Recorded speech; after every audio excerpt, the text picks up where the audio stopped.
Hi, Irene. It's nice seeing you again. Thank you. Thank you. Did you make it here safely? Didn't have any problems? No, no problems. Just usual traffic. Good, good. How's your week been so far?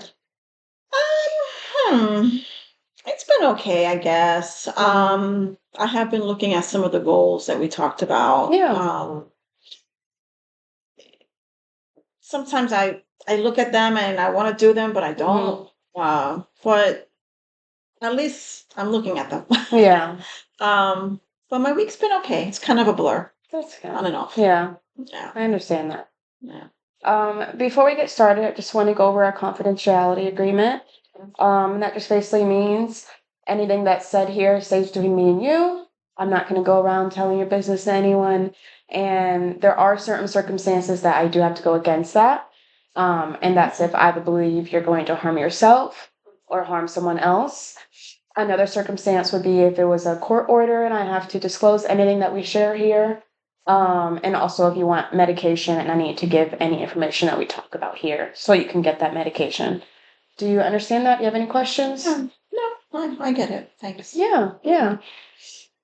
So I just wanted to start with saying that due to everything that you shared last session and just your lack of motivation for certain things, that I do believe you're showing signs of depression.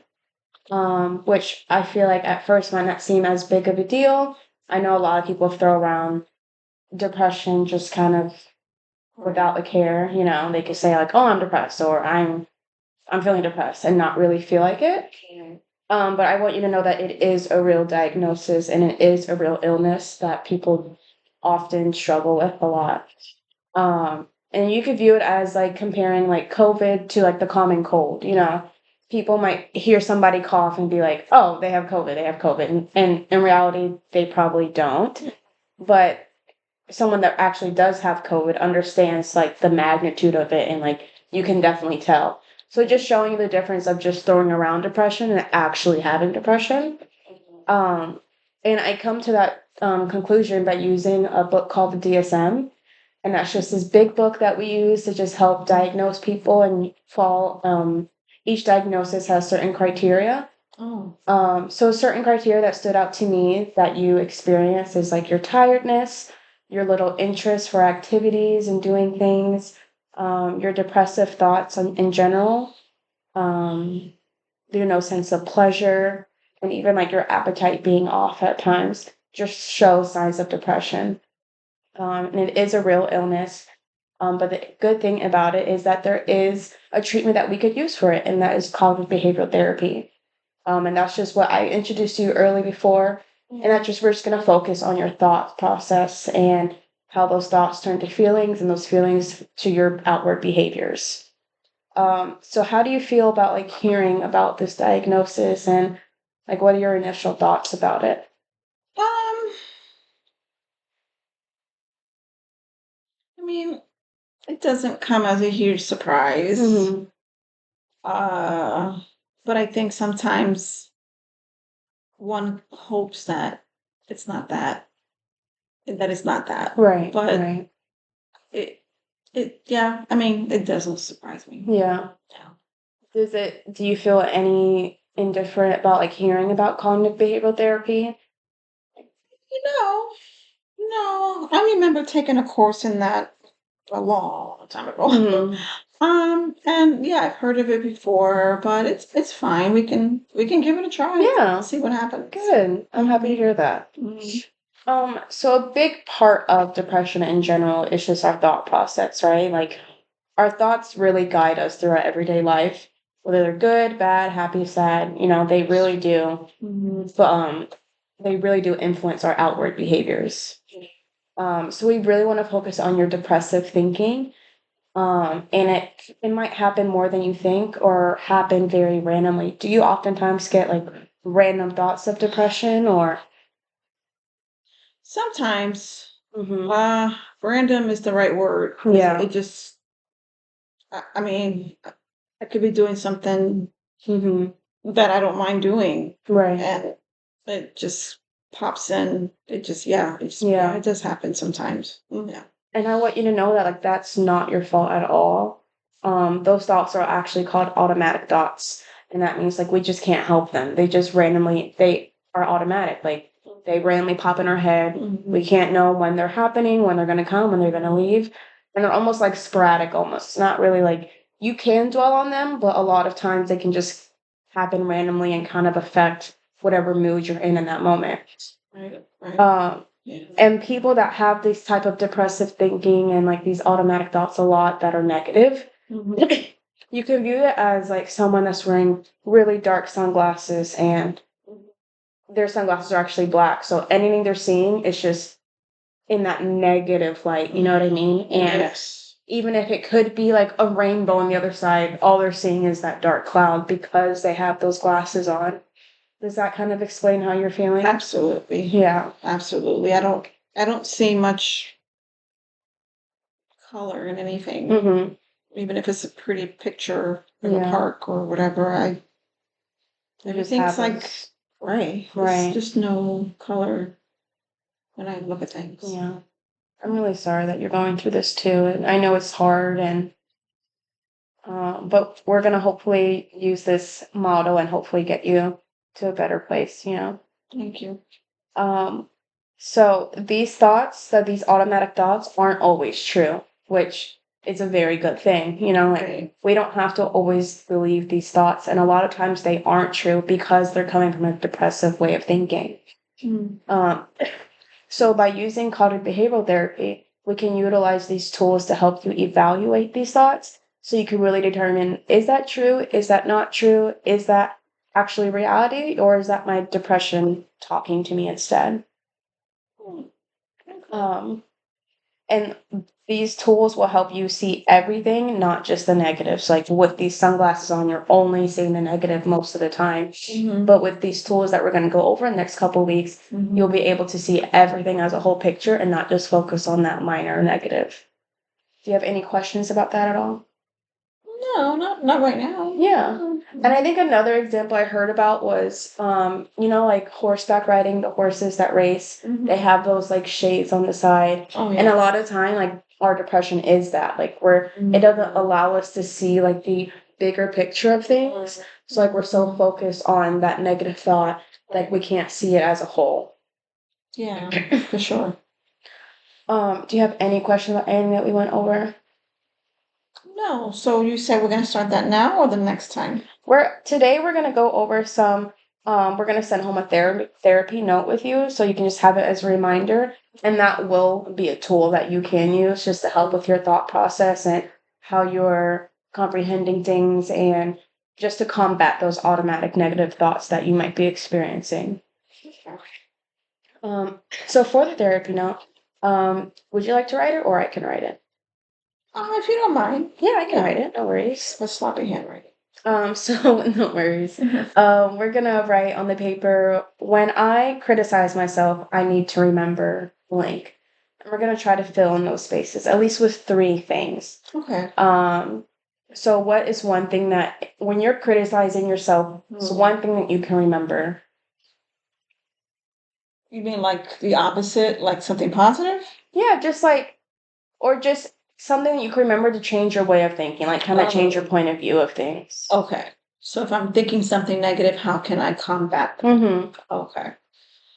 Um,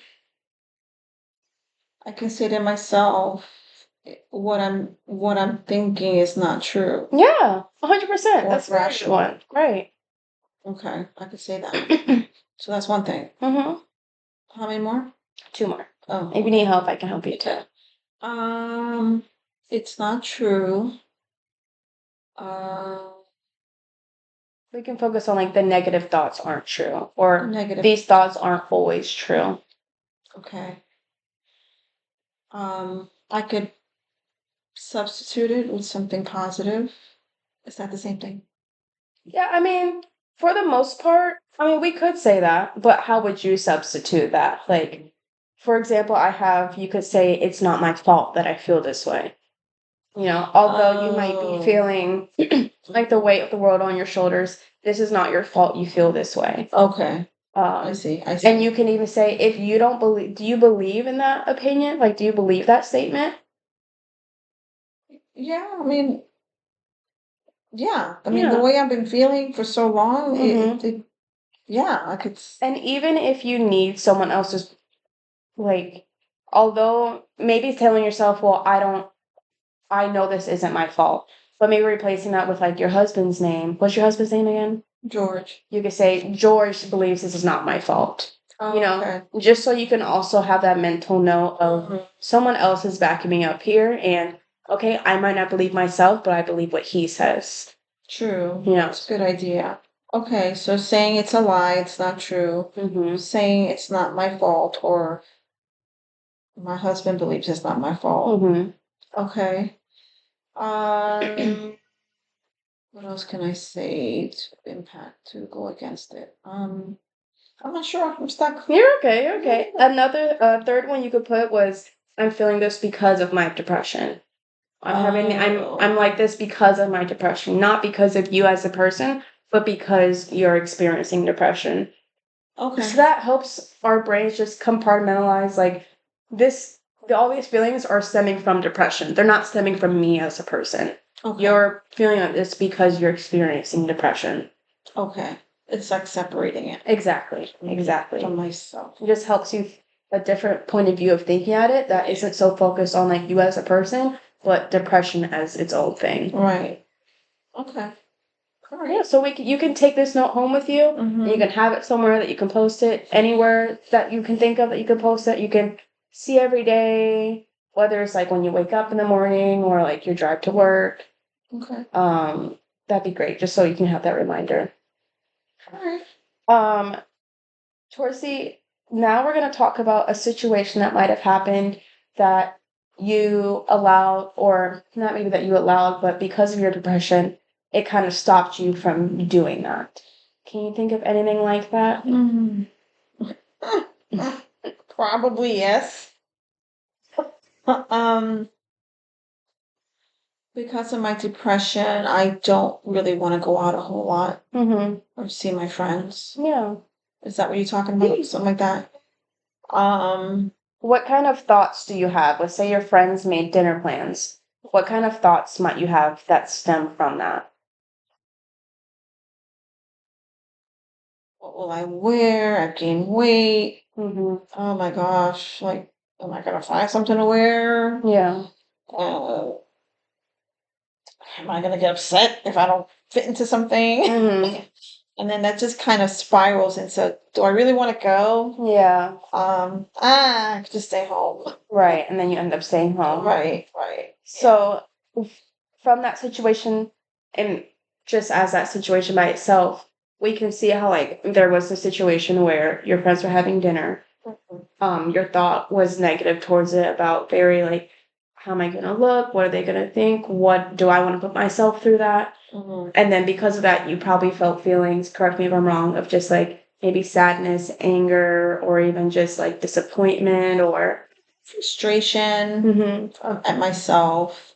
And yeah, I mean, yeah, I guess part of it too, because I wanna control my eating. I think that's part of my depression. I I do worry about what people are saying about me as Yeah. well. You know, so yeah, like it just spirals down. An Right. opportunity that I might have,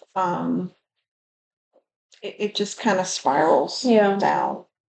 And because of those thought processes, that is what your behavior turned from of staying home and not really going to hang out with your friends. So let's look at a different point of view of, okay, the situation is there. What if our first thought was, my friends want to see me, that's great. And then because you had that first thought, your feelings are now maybe happy, excited, maybe anxious just because, it's plans. But for the most part, it could be really positive feelings. And because you have those feelings, now your behavior could be, all right, I'm going to go have fun. Don't get me wrong, you might still have those feelings of like, I don't really know what I like to wear, I don't really like this and stuff. Right. But because you had that initial positive thought, Right. hopefully that overpowers that negative thought at first, And the outcome can be you had a great night with your friends and you don't regret it. Yeah. So that's just an example of we want to have these new thoughts so we can have new feelings and have new behaviors and therefore combat our depression by getting out there more, talking with our friends, just showing ourselves that we can be motivated and that we can change. Okay. Yeah, I mean, it makes sense. Yeah. Mhm. I know it's a lot easier said than done, and I know in that moment it's probably like the last thing you want to do in that moment. But once you do it, I promise that you will feel a different way about it, you know? Yeah. And it's not just the situation. Like the situation wasn't the issue in that going out with your friends. It was your Right. way of thinking that made it the issue. Yeah. Yeah. Yeah, I see that. Yeah. Mm-hmm. Yeah. So today we just went over the original diagnosis of depression and just what all that means and how that may be reflected into your day-to-day life. Mm-hmm. The hope that CBT does help with treatment and that we can see the light at the end of tunnel with this, which I do believe that we can, and just giving you some metaphors so you can better understand your depression, like the black glasses and like the blinders. Yeah. But then also ending it on a positive note that we can change your thought life and therefore can change these behaviors. Do you have any question about anything that we talked about today? Nothing. So then, well, I guess I do. Mhm. So then I'm gonna take that home Yes. when I leave now. Yes. And then in our next session, we'll talk about how those that therapy note helped you, whether you saw a positive or negative thing about it, Okay. and just see where you are then, you know, just so you can start being more mindful about your way of thinking. And I'm sure once you are being more mindful about it, that those behaviors will change too. Okay. I think I might start journaling it. That'd be great. Yeah, that might help. Journaling is a great tool and it really helps you look back on the Yeah. progress that you've made and just get all those yucky feelings out on paper. Yeah. All That'd be right. really good. Well, I'll try to do that too. More into that next session as well. Thank you. Of course. Well, thank you so much for coming in. I'm looking forward to seeing you next session. Thank you, Mari.